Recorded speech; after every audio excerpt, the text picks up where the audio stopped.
Comey's announcement today that he's not going to change his ruling in July about Hillary's emails is totally non-credible.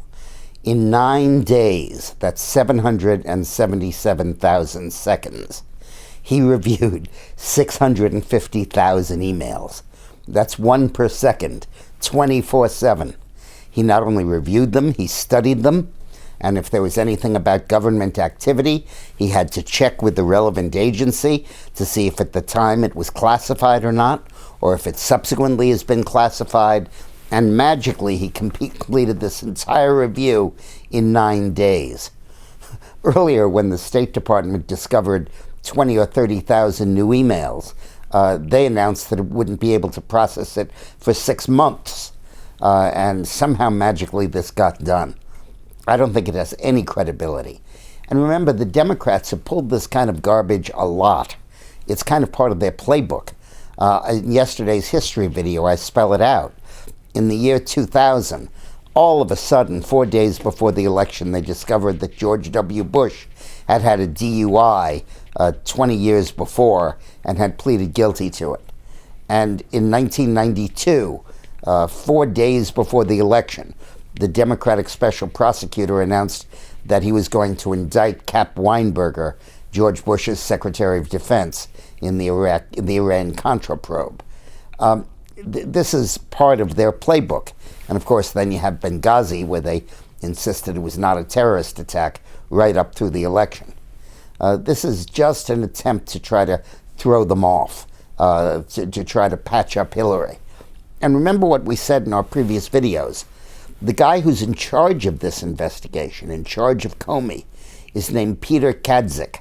And he's a close friend of John Podesta. When John Podesta, Hillary's campaign chairman, arranged for Monica Lewinsky to get a job at the UN, and Ken Starr investigated whether that was an effort to shut her up and keep her from testifying, Podesta hired Kadzik as his attorney and said he kept me out of jail. And when the Mark Rich pardon came under fire, the family hired Kadzik to defend the pardon. So this whole thing stinks from beginning to end. Now, what impact will this have? Well, first of all, we have to realize that not indicted doesn't mean fit to be elected. That would be a fairly low bar to set for qualifying a president. And secondly, let's remember that Comey's decision in July was far from an exoneration.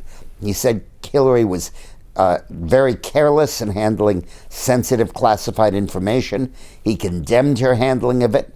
He said that he didn't think that a jury would find her guilty because there was not the requisite intent to harm America vis-a-vis a foreign power. And that conclusion was disputed, but still, it's far from an exoneration. Now, when this finding broke, there was some pretty good news that we got earlier today on Sunday. Rasmussen's latest poll shows a tie.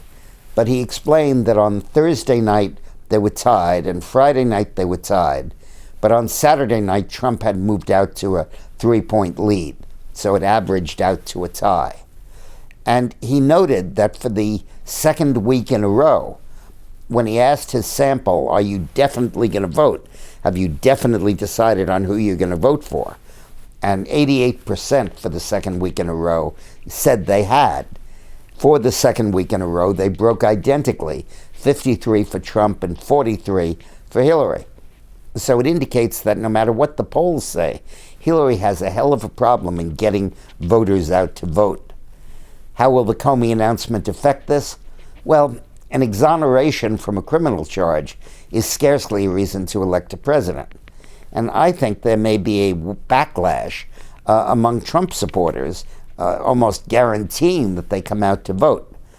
Remember, Rasmussen has asked people in several different polls, do you think Hillary deserved to be indicted? And 56% said yes. So with that environment, the exoneration from Comey is going to fall on very cynical and very skeptical ears. And I would not be surprised if he does not accomplish the objective of electing Hillary Clinton. On the other hand, this race is way too close to make a prediction. The latest poll out of Florida shows a dead flat tie. And there's just no way that we can predict it because we have no way knowing who's going to vote. It is equally likely that Hillary scores a narrow victory and that Trump scores a smashing victory. We just don't know.